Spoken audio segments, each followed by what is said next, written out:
Olá, bem-vindas e bem-vindos ao nosso canal. Hoje vamos discutir um ataque sofrido pelo petroleiro iraniano Sabiti no Mar Vermelho, sábado, dia 12/10/2019. Ele foi atingido por 2 mísseis. Bem, peço que vocês se inscrevam no canal, curtam, compartilhem e apertem o sininho para receber as notificações de vídeos novos. Como eu disse a vocês, sábado ocorreu mais um evento, eu diria, trágico nesse conflito que é o Oriente Médio. Nós tínhamos discutido há algum tempo o ataque do exército Houthi às duas maiores instalações petrolíferas da Arábia Saudita, da petroleira Saudi Aramco, uma estatal petrolífera saudita, que fez metade da produção do reino saudita ficar paralisada. Agora, como uma espécie de ou retaliação ou provocação, o petroleiro iraniano passou o estreito de Bab el-Mandeb, vinha com o transponder desligado. O que é o transponder? É um equipamento que avisa a posição em que ele está. Esses petroleiros, muitos deles iranianos, venezuelanos, navegam sem ligar o equipamento de localização para que eles não possam ser impedidos, abordados por navios americanos para impedir o Irã de exportar o seu petróleo. Esse navio foi atacado em frente ao porto de... Ele estava a 100 quilômetros, mais ou menos, do porto de Jeddah, na Arábia Saudita. 2 mísseis. Bem, isso houve acusações à Al-Qaeda, o Irã acusou provocações americanas e sauditas, né? Mas é de notar o quê? O uso dessa técnica sofisticada, 2 mísseis antinavio, né? Não é todo mundo que tem. Se foi a Al-Qaeda, o reino saudita é super vigiado, lançar 2 mísseis sem a permissão, foi óbvio que foi com a permissão das Forças Armadas Sauditas. Além disso, óbvio que foi com a permissão americana. Atingiu o navio iraniano petroleiro, né? O petroleiro pegou fogo, conseguiu parar o vazamento de óleo, né? Isso é interessante, quer dizer, quem se beneficia com isso? Há muitos beneficiados e prejudicados. O Irã se prejudica, por um lado, mas a Arábia Saudita, os Estados Unidos se beneficiam. Como? Primeiro, o preço do petróleo, o preço do óleo, do barril de petróleo Brent, que é um tipo de petróleo, subiu 2% só por causa desse ataque. Ele chegou a 60 dólares e 40 centes o barril, subindo $1,208 ou 20 centes, $1,20 em cada barril. O que é que isso significa? Segundo cálculos de instituições que pesquisam o petróleo, esse ano estão sendo comercializados no mundo por volta de 100 milhões e 800 mil barris de petróleo por dia, né? Ou seja, dos 100 milhões subiu $1,20, o que dá mais ou menos, pelos meus cálculos, 121.766.400 dólares por dia a mais, né? Isso é impressionante, quer dizer, um ataque desses faz o setor financeiro ganhar muito, né? Então, a gente não pode dissociar os elementos militares da questão aos elementos econômicos e financeiros. Os setores financeiros ganham muito, porque o Irã não ia retaliar imediatamente, certo? Eles preferiram aguardar.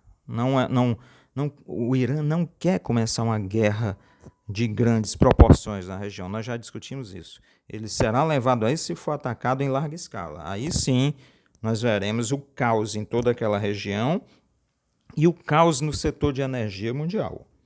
Bem, acontece outro dado muito interessante. No mesmo sábado, dia 12 de 10 de 2019, o Pentágono, eu não vi a expressão Trump, eu vi a expressão Pentágono. O Pentágono decide enviar 1.800 soldados americanos a mais para a Arábia Saudita, né? E não só 1.800 soldados americanos a mais, 2 baterias, que são mísseis antiaéreos, 2 baterias Patriot e uma bateria THAAD. A bateria THAAD é para mísseis de grande altitude, a bateria Patriot de média e baixa altitude. Eles dizem que é porque o porta-aviões Harry Truman teve lá um problema na instalação elétrica, ou seja, quebrou, explodiu lá a instalação elétrica, está parado no porto, não pode substituir o atual porta-aviões que está na região. Então ele diz é para deter uma possível agressão iraniana. E olha só, os Estados Unidos despacharam 200 soldados em setembro, 1.000 em outubro, e em outubro de novo, mais 1.800 na sexta. Completam 14.000 soldados a mais desde maio. Então eles já vinham antecipando essa crise. Eles já vinham preparando. Isso aí ainda é reflexo daquele secretário, aquele consultor de defesa que foi demitido, o Bolton, aquele que tomou café com creme cracker aqui, com aquela besteira lá na casa do Bolsonaro, dois sem noção, absolutamente sem responsabilidade com a vida humana, né? Tomando café com creme cracker. O Bolton foi demitido, mas é a política que o Pentágono vem implementando. 14.000 a mais desde maio, né? 14.000 a mais soldados. Isso significa o seguinte, é uma região explosiva, é uma região que está rendendo muito dinheiro para o setor financeiro. O pessoal que negocia nas bolsas de mercadorias e futuros, barris de petróleo, está ganhando rios de dinheiro, rios de petróleo de dinheiro, né? De dinheiro em forma de petróleo. Porque o preço sobe com um ataque desses e eles ganham muito mais. Bem, e essa política, ela... como nós íamos dizendo, isso é contraditório com o pensamento do Donald Trump. Ele está retirando soldados da Síria, ele está dizendo que não quer mais se envolver em todas essas guerras ridículas, como ele chama lá do Oriente Médio. Ele assumiu que muitos soldados americanos foram mortos, baseados em guerras montadas em mentiras, ele disse isso no Twitter. Além disso, admitiu que os americanos mataram muita gente na região. Então ele diz, vamos tirar de todas essas guerras ridículas, vamos trazer nossos soldados, nosso pessoal militar de volta para casa, né? E deixar de gastar dinheiro com isso. Dentro do Pentágono, a opinião não é essa. E não é simplesmente por um desejo de guerra, como eu falei a vocês. Imagine, 2 baterias Patriot, uma bateria THAAD, caríssimas, soldados mantidos, armamento militar, sistemas de comunicação, uma série de mecanismos que envolvem uma grande quantidade de dinheiro. Isso beneficia diretamente aos setores militares e à indústria bélica americana que precisa dessas vendas e da manutenção das guerras. Além dos setores militares, da indústria bélica, também ganha muito o setor financeiro, seja no setor de seguros, seja nos que negociam os barris de petróleo, seja nos sistemas de transporte, porque o transporte fica mais caro, as grandes companhias de navegação, fica mais arriscado transportar o petróleo. Bem, como nós dissemos em um vídeo anterior, aquela região do Mar Vermelho é a mais sensível. Ela é mais sensível do que a região do Estreito de Hormuz em frente ao Irã. Ela é mais preocupante. Ela tem o Iêmen aqui embaixo, tem a Arábia Saudita tomando essas medidas arriscadíssimas de confronto. O Trump quer trazer os seus soldados de volta para casa.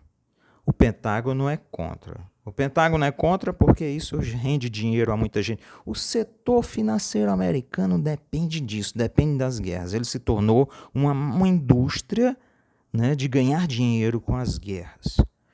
Agora, por que o Trump quer trazer os soldados de volta para casa? Porque ele se comprometeu nas eleições com os americanos, com os cidadãos que o elegeram, né, com os seus eleitores. Porque ele promete que esse dinheiro gasto no exterior será gasto internamente, melhorará a economia americana, e porque ele reconhece algo inevitável. Ele não está mais em um mundo onde só os Estados Unidos mandam. Não é mais um mundo unipolar.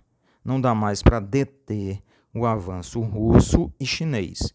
A Rússia, por um lado, na Síria, logo acima da Arábia Saudita, um pouco acima, conseguiu dominar, as tropas americanas começam a se retirar da Síria.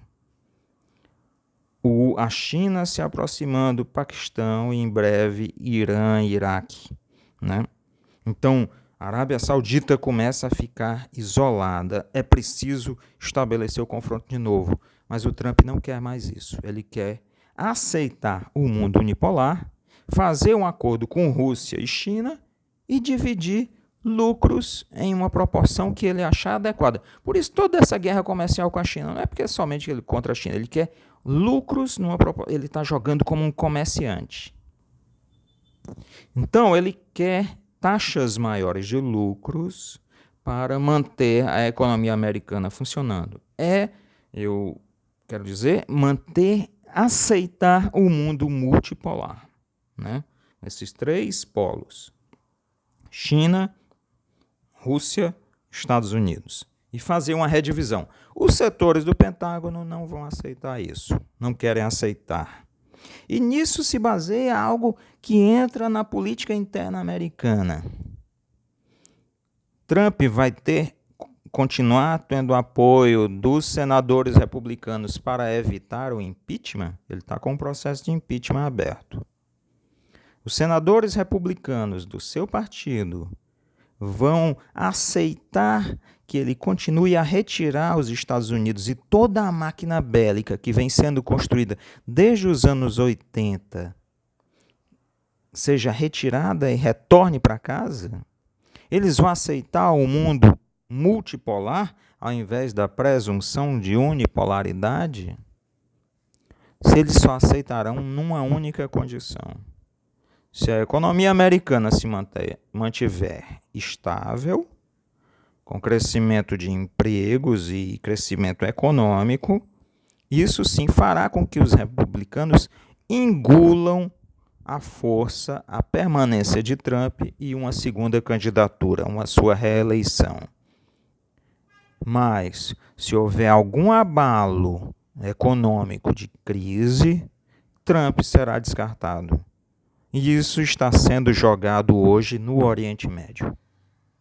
Até o próximo vídeo.